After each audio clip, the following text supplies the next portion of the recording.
Assalamu alaikum, family. Welcome to day 10 of the Sajda Decca Fest. And today we are talking about evolution. And we're going to talk about what we're going to do tomorrow for our big celebration. Like, subscribe, grab your coffee, and I'll be back in about 3 to 4 minutes. See you on the other side.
O Allah, guide me among those whom Thou hast guided aright, and preserve me among those whom Thou hast preserved, and befriend me among those whom Thou hast befriended. Bless me in whatsoever Thou dost grant me, and deliver me from the evil of what Thou hast judged. Surely Thou judgest, and none can judge against Thee, and he whom Thou befriendest is not disgraced. Blessed art Thou, O Lord, and exalted be Thee above what they set up besides Thee. I bear witness, nothing deserves to be served besides Thee, and I bear witness that Muhammad is Thy servant and apostle. Amen.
Assalamu alaikum, family. Peace be unto you. Welcome to day 10 of DecaFest.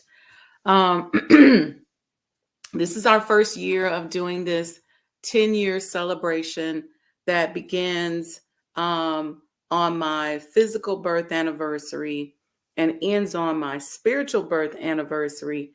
And it's just a 10-day time period for us to reflect and to celebrate our evolution um, to accepting our own and being ourselves. And so I wanted day 10 to talk about evolution so that on the actual day that I got my ex, we can all celebrate, right? The day that we got our ex, but we could also just make it a celebration. These other days, we're learning, we're growing, we're evolving, hopefully, sharing, reflecting, and recommitting, right? To first loving ourselves and accepting our own and being ourselves. Okay. So today we're going to be talking about evolution. Evolution. Evolution is an interesting topic, and I think it's important for us to revisit evolution often, right? Because sometimes we get into a very fixed mindset. Some of us are very routine driven and everything's very fixed. And so the idea of having and maintaining a growth mindset and embracing growth processes is one that has to be very intentional. Okay. A person that has a fixed mindset sometimes is often stuck in the past. Okay. They tend to celebrate past accomplishments and they stay stuck there. And so you'll see them with all their trophies and all their awards, and they're like, this is what I'm celebrating. And so I'm just stuck right here because I'm looking back, celebrating that stuff. But one of the things that I try to do is any accomplishment that I've ever had, any knowledge that I've had, any wisdom, anything like that, I try my very best to share it because I don't believe that it was for vanity purposes. I got an award last week. They said it was Entrepreneur of the Year. My thing is, I just got to share more. I have to share more. Whatever's inside of me that made these people recognize me in a certain capacity is for me to give and to share, and not for me to take and just sit up on the shelf and look at it like I'm a trophy. So one of my growth mindset techniques is to give and share from the experiences that I have and that I continue to have. And so I'm so addicted to the continued experiences that I'm always trying to figure out different things that I can do so that I can enhance and expand and do more. So when I see a new spiritual gift come in or some beautiful, amazing download or interaction, I'm just like, oh, yes, I want more of that. I want more of that. And so I try to share it and be of service. That is a growth mindset. A growth mindset is also one that looks at problems as a way to expand and grow. If you find that you're stuck, let's say you go, well, you know what? I'm not growing in my relationship the way I would want to, or the relationship feels a little stagnant, or I'm not bringing in the income or the revenue that I want to. I feel like I'm on a hamster wheel.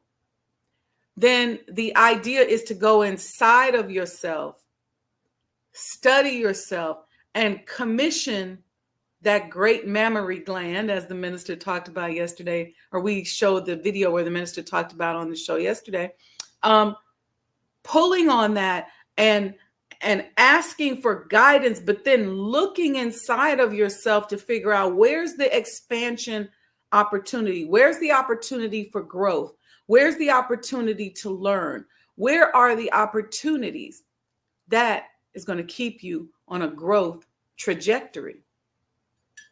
Setting new goals for yourself.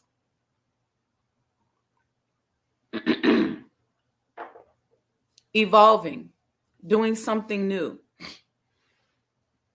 When you see different experiences that are in front of you and you're going through different experiences and you have different stimuli that come to you, asking yourself, what is this here to teach me? What is this here to show me?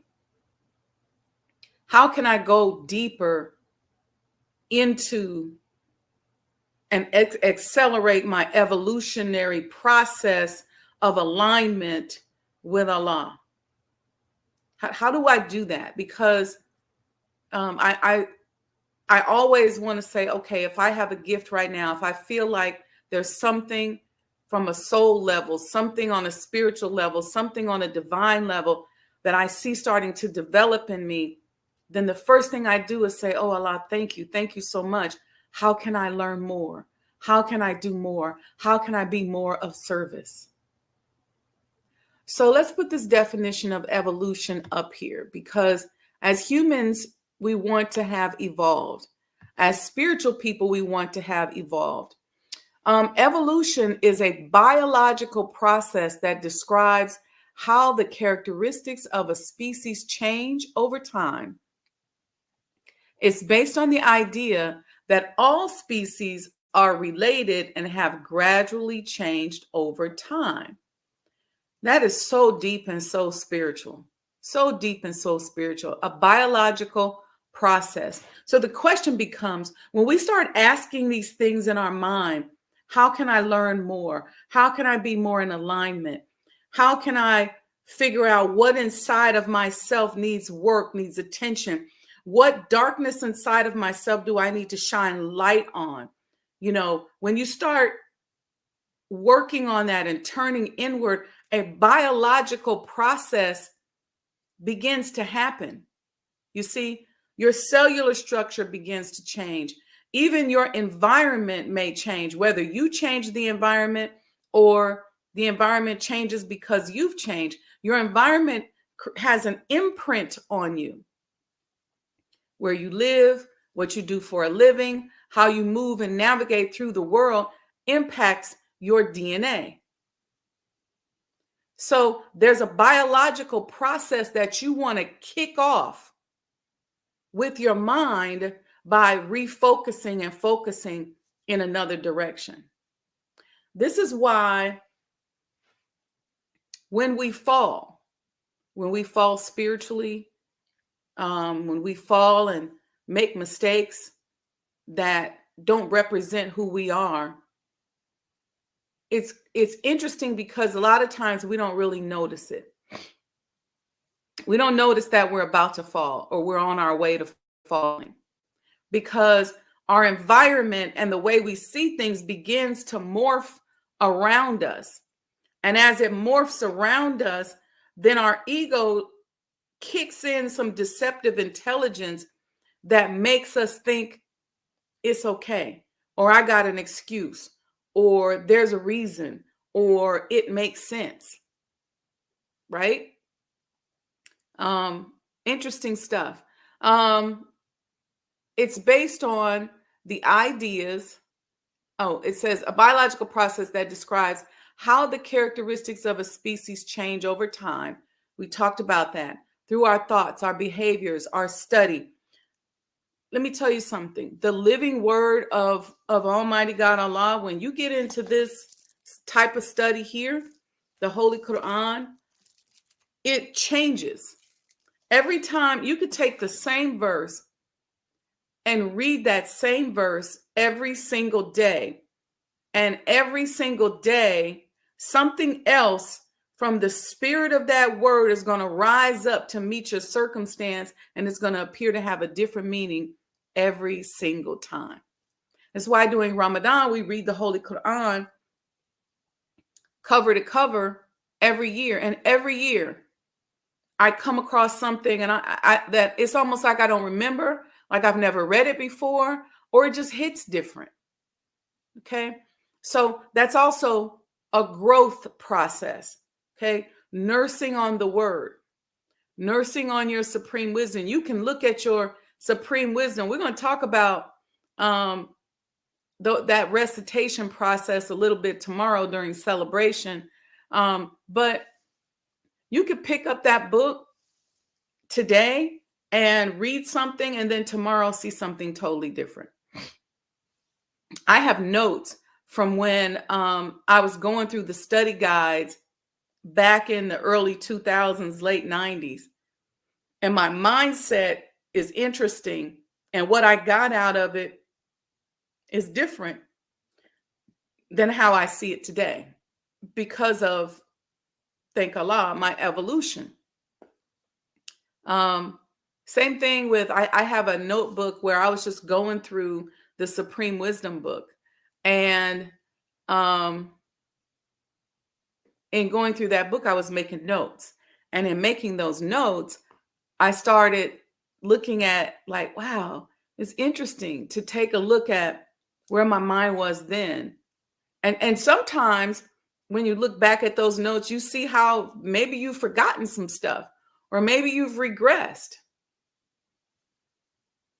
It also, the second part of that definition says it's based on the idea that all species are related and have gradually changed over time. If something doesn't change over time, then it's not living. We live in a world where the earth is moving, it's revolving just like this around the sun. It's rotating on its axis and then it's revolving around the sun, right? It's pulsating. Boom, boom, boom, boom. Our heart mimics the pulsation of the earth.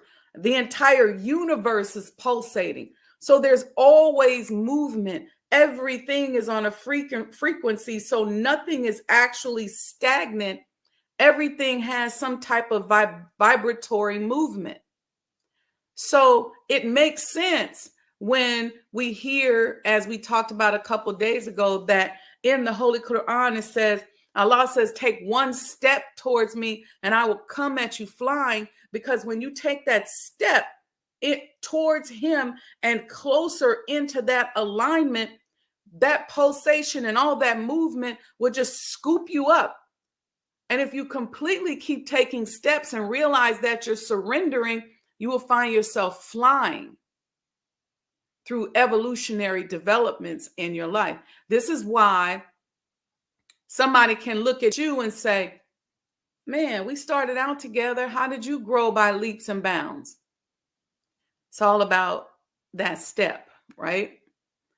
So before I show our first video, shout out to everyone in the chat. Assalamu alaikum, owner, financing, real estate, and land. Robert 11X is in here. All praises due to Allah. Welcome, brother. Brother Lamont says, good morning, assalamu alaikum, and happy Sunday. Wa alaikum salam.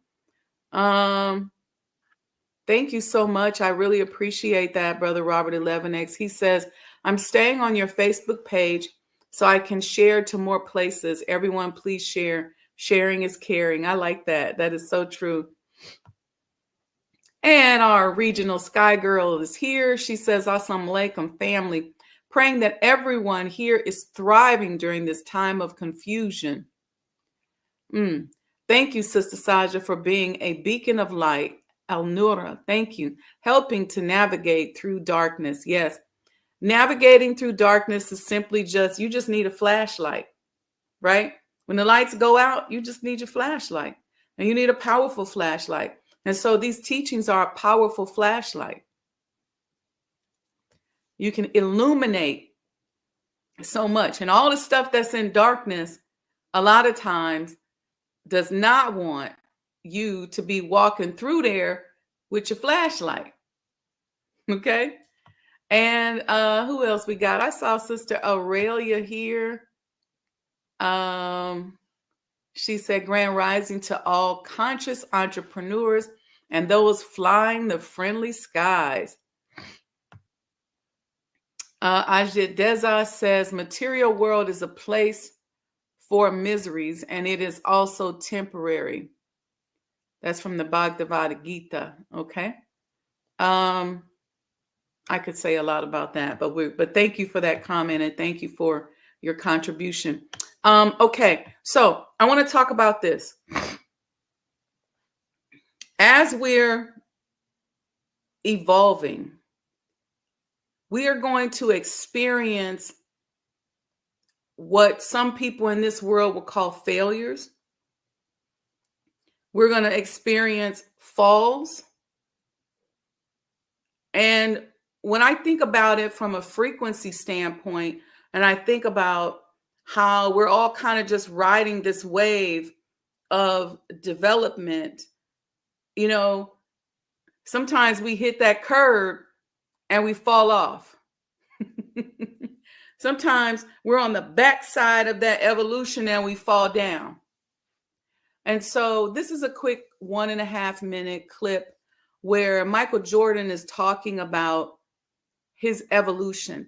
And before we move into this next phase, I just want you all to think about this in terms of yourself and your own personal growth and development.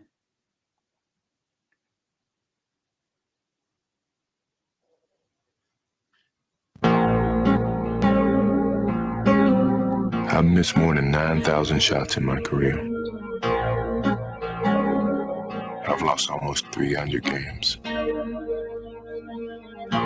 26 times I've been trusted to take the game-winning shot and missed. I've failed over and over and over again in my life. And that is why I succeed. Good! The game's over, and the Bulls have won. Jordan beat him at the buzzer with a jump shot in the circle. Maybe it's my fault. Maybe I led you to believe it was easy when it wasn't. Maybe I made you think my highlights started at the free throw line and not in the gym. Maybe I made you think that every shot I took was a game winner. That my game was built on flash and not fire. Maybe it's my fault that you didn't see that failure gave me strength, that my pain was my motivation. Maybe I led you to believe that basketball was a God-given gift and not something I worked for every single day of my life. Maybe I destroyed the game. Or maybe you're just making excuses. That's very, very powerful to me. And I wanted to play that because a lot of us are sitting in the pocket of what we are calling failure. We're sitting in the pocket of stagnation. We're sitting in the pocket of lack of growth. And the idea here is to play the numbers game, to get back up. If you fall 7 times, you got to get back up 8 times. If you're sitting in that pocket and you feel like, man, I'm falling and I can't get up, you got to find a way to get up. Get on your knees.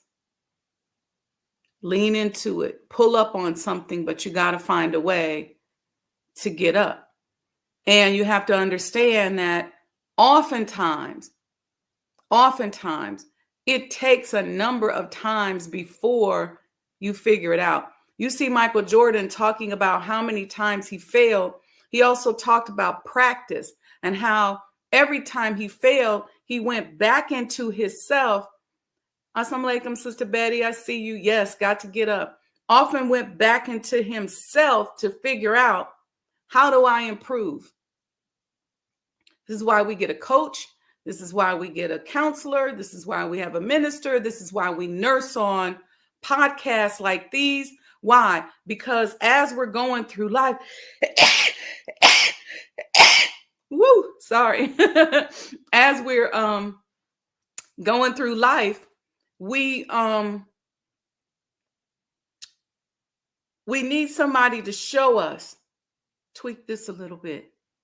I always use the analogy, if you're playing tennis and you keep hitting the ball in the net and you got a coach that's watching your stroke and says, you know what it is? You're not bending your knees enough. You're not getting up under the ball. And then you go, okay, got it. So that's what these types of podcasts and these courses are designed to do, to give you that tweak. And then you go back out and you do it again. That's evolution. That's how you grow. And then you're ready for the next level. So once you get to that next level, then guess what's going to happen?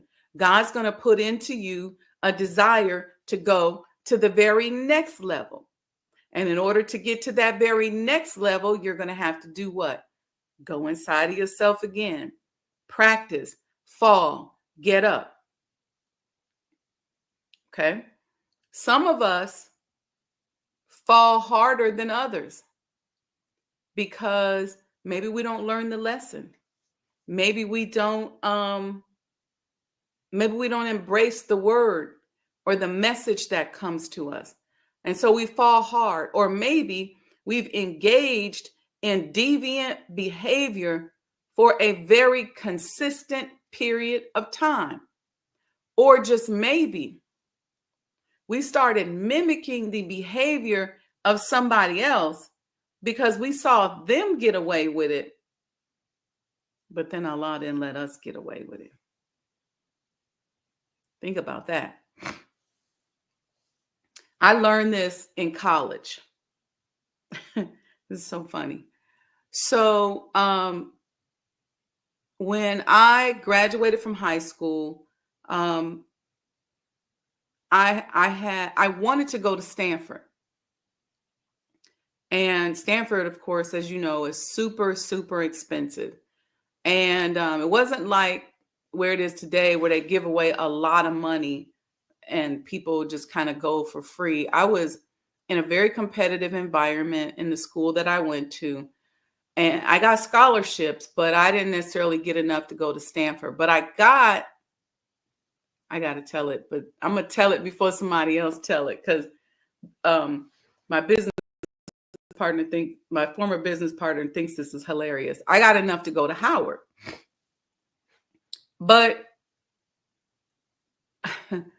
I remember my mother was excited about Howard and the thought of a Black HBCU, but I wasn't raised in an environment where I was prepared to handle an HBCU. So when I went to my visit to Howard, I actually tried to go there twice, for undergraduate and for graduate school. When we came up on campus, now I'm a nerd, and instead of showing us like the academics and the coursework, y'all know I was into my international finance thing. I wanted to be an ambassador. I wanted to work, in that capacity in some way. And I felt myself always sort of as a soul guide, and I wanted to just be an ambassador, guide people in that area. It's interesting because I ended up getting a chance to do that. Even when I first came to the nation, I became the orientation teacher in Indianapolis for a little while, and then in Chicago for 7 years. And so just guiding souls to accepting their own and into the nation was one of the greatest loves of my life. And then over time, even now with the home, being a residential house museum, but being a ambassadorship, if you will, to the history that was made in the home is, again, something that I love. So it's kind of something that's been in my vibration that I didn't really explore a lot, but it was what I wanted. And And so when I went on that visit to Howard, instead of them showing us academic things, they took us to parties. So remember, I'm a senior, but I'm also a young senior because I'm younger than everybody else in my grade. And I'm a little green because I'm from Nebraska. And this whole, thing about how they was living and everybody coming down from New York and, oh, what's up, son? And all this. I just was like, whoa, I don't think I can do this. And so by that time I had missed the deadline to go to Stanford. And so the money that I could have used to go to an HBCU didn't all transfer. So a lot of the scholarships I would have been short.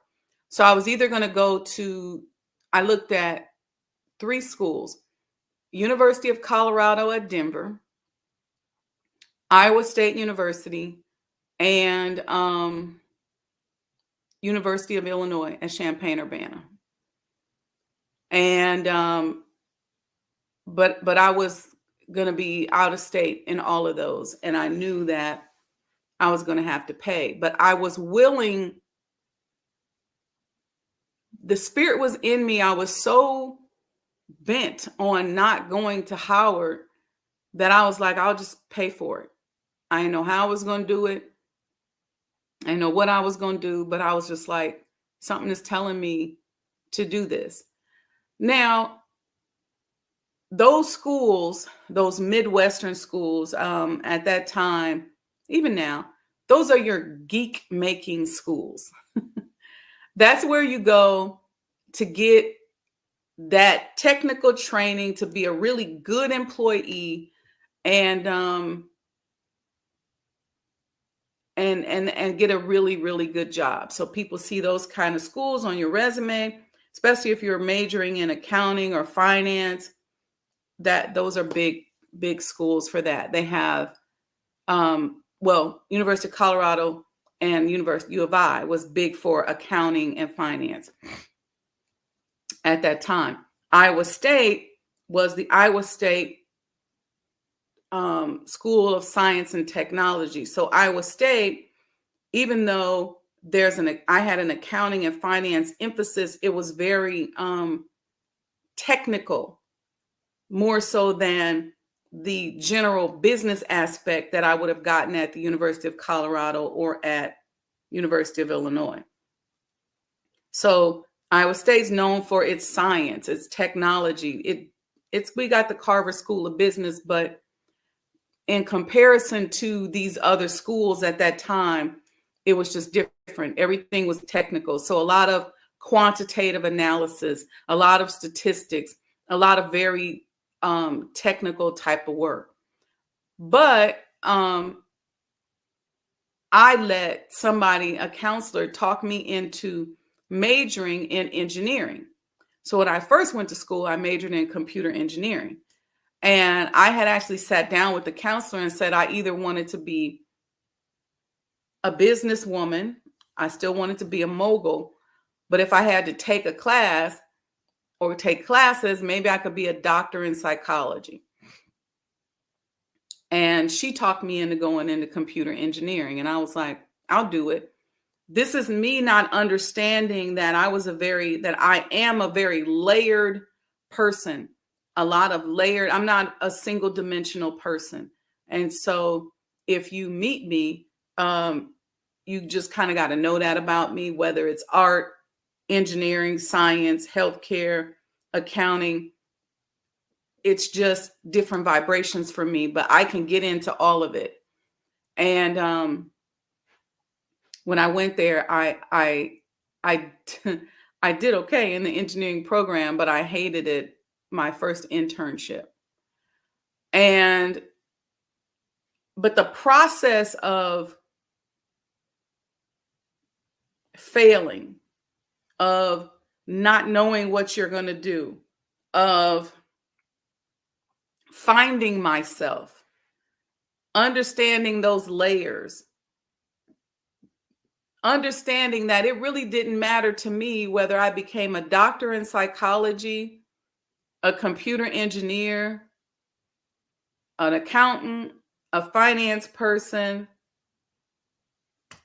or a person with a master's in quantitative analysis, or it didn't matter to me because I could see how I could use all of that for this ambassadorship energy that I was going towards. And so, as I mentioned yesterday, that week before getting my ex, I had gotten accepted into an international finance program in France. I mean, the ink wasn't even dry on the letter, but the ambassadorship stuff was just different. It was a different twist on it than what I thought. Why am I saying all of that? I'm saying that because as you're evolving, as you're exploring yourself, as you're navigating and you're learning yourself, you're going to fail. You're going to fall. You're going to get confused. But you got to keep growing and keep elevating, keep going inside of yourself, finding yourself, studying yourself, keep nursing on that mammary gland of the universe, keep nursing, keep pulling. We have to keep going. We have to keep getting up. That's why I'm saying all of that. So in that process, it sounds very pretty and very spiritual and very evolutionary now, but at the time, it was a lot of confusion. And when we live in a world where the old school mentality is you need to pick something, stick to it, and do it. This is why a lot of people, especially a lot of younger people, are depressed, because I think only probably 20% of the people, I just read a statistic the other day, 20% of the people who are out here in the workforce are doing what they went to college to do, or what they set out to do when they left home. Only 20%. You got people with master's degrees and PhDs who come home and work at Starbucks. Not hating on working on Starbucks, but if that ain't what you planned on doing, that's a problem. And so you got to figure out, how do I put this wisdom and knowledge to the test? And what I learned very, very early on is that I did not want to be locked into a profession per se, which is one of the reasons why I went into auditing and ultimately business consulting. It's one of the reasons why I loved working for the Honorable Minister Louis Farrakhan, because we got to do so many different things. And so as a consultant, I loved it because it allowed me to be able to go in and out a number of different companies. I probably have seen the inner workings of more companies than most people will see in a lifetime. I may have seen that in a year. And so over the years of doing it, you just develop this muscle. And it's tying into me wanting to be an ambassador. Just kind of knowing things, knowing people, putting things together, but being that kind of ambassador that helps people to elevate.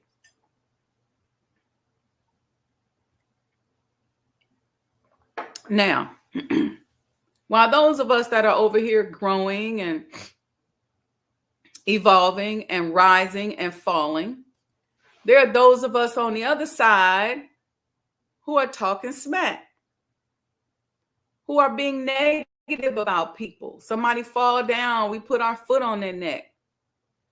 Somebody get in a bad situation and we try to figure out how we can crush them, how we can hurt them. We can't wait to get in a position where we feel like we better than somebody.